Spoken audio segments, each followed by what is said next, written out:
बुरहानपुर पहुंचे राष्ट्रीय अध्यक्ष अखिल भारतीय पंचायत परिषद अशोक सिंह जादौन। पूरे भारत में जम्मू कश्मीर से कन्याकुमारी तक रथ यात्रा निकलेंगे। यात्रा जो सरकार को जगाने का काम करेगी। मिशन चलो गांव की ओर स्मार्ट गांव बारी 73वें संविधान संशोधन के 29 विषयों को जो सरकार पंचायत को अधिकार नहीं दे रही है, विधायक और सहयोगियों की तरह वेतन एवं पेंशन मिले और स्व सहायता निधि त्रिस्तरीय पंचायत सरपंच, जनपद सदस्य और जिला पंचायत को दी जाए। इसको लेकर अखिल भारतीय पंचायत परिषद के नेतृत्व में एक विशाल महासम्मेलन भोपाल में किया गया था। मोहन यादव जी एवं प्रहलाद पटेल जी ने कई दावे दिए थे जो कि अभी पूरे नहीं हो रहे। तो सरकार से इसकी मांग की है। 50,000 जैसी राशि सरकार ने मान्य भी करी, माननीय मोहन यादव जी ने और मंत्री हमारे प्रहलाद पटेल जी ने। तो भोपाल का कार्यक्रम तो आपके सामने निश्चित रूप से मध्य प्रदेश का था, बहुत सफल आयोजन था। और आगे का जो भी कार्यक्रम हम लोग करने वाले हैं, माननीय अशोक सिंह जी जादौन साहब, आपका क्या मिशन है? हमारा जो मिशन है चलो गांव की ओर, उसके तहत पहले हमारा कार्यक्रम पदयात्रा का था। पदयात्रा के कार्यक्रम को हमने चेंज करके रथ यात्रा में तब्दील किया है और रथ यात्रा हमारी जम्मू कश्मीर से शुरू होकर कन्याकुमारी तक जाएगी। और हमारा उद्देश्य है कि सरकार जो गांव को भूल गई है, सरकार को जगाने के लिए कि सरकार गांव के विकास पर ध्यान दे और हमारे देश के गांव विकसित हों। आपने जैसा कहा कि अब देश को कैसा देखना चाहते हैं, पंचायती राज का आप क्या सोचते हैं, कैसा होना चाहिए? जैसे आपने कहा कि स्मार्ट सिटी प्लस स्मार्ट गांव को लेकर आपका क्या मिशन है?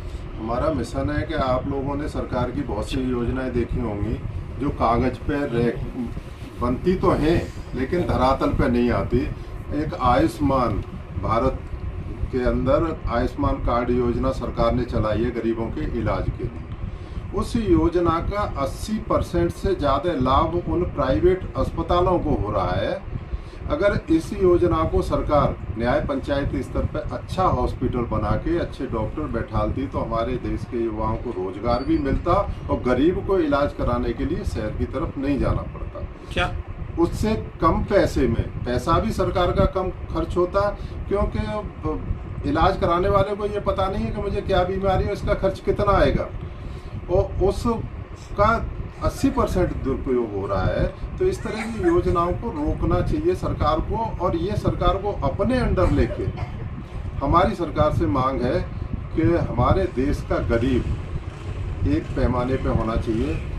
हर प्रदेश में गरीबों के लिए जो विधवा पेंशन, विकलांग पेंशन या वृद्धा पेंशन मिलती है, हर प्रदेश का अलग अलग है। दिल्ली में वृद्धावस्था, विधवा, विकलांग पेंशन 2,500 और 3,000 रुपये महीने मिलती है। मैं आंध्रा में गया था, तेलंगाना, आंध्रा में 4,000 रुपये महीने मिलती है। तो मध्य प्रदेश का गरीब क्या उनसे कम गरीब है? ऐसी योजनाओं को तो पूरे प्रदेश में, ऐसी योजनाओं को तो एक समान सरकार को लागू करना चाहिए, भारत सरकार को, कि हम वृद्धावस्था, विधवा और विकलांग पेंशन जो दे रहे हैं गरीबों को, वो पूरे देश में अगर 3,000 रुपये महीने है तो हर राज्य में वो 3,000 रुपये महीने होने चाहिए। क्या आने वाले समय में आप स्मार्ट सिटी या स्मार्ट गांव को लेकर कोई अभियान चलाएंगे पंचायत परिषद के माध्यम से? जो पंचायत परिषद के माध्यम से हमारी रथ यात्रा है वो स्मार्ट सिटी और स्मार्ट गांव को लेकर ही है। शहर में अगर सरकार ने स्मार्ट गांव बना दिए तो सिटी अपने आप स्मार्ट हो जाएंगे। गांव से जो पलायन लोगों का शहर की तरफ हो रहा है वो रुकेगा। क्या नाम? अभी हमारा कार्यक्रम तैयार हो रहा है और हो सकता है कि हम अप्रैल से, जिस दिन 24 अप्रैल को पंचायती राज दिवस पूरे देश में मनाया जाता है, 24 अप्रैल से हम पंचायती राज दिवस वाले दिन से इस यात्रा को शुरू कर दें।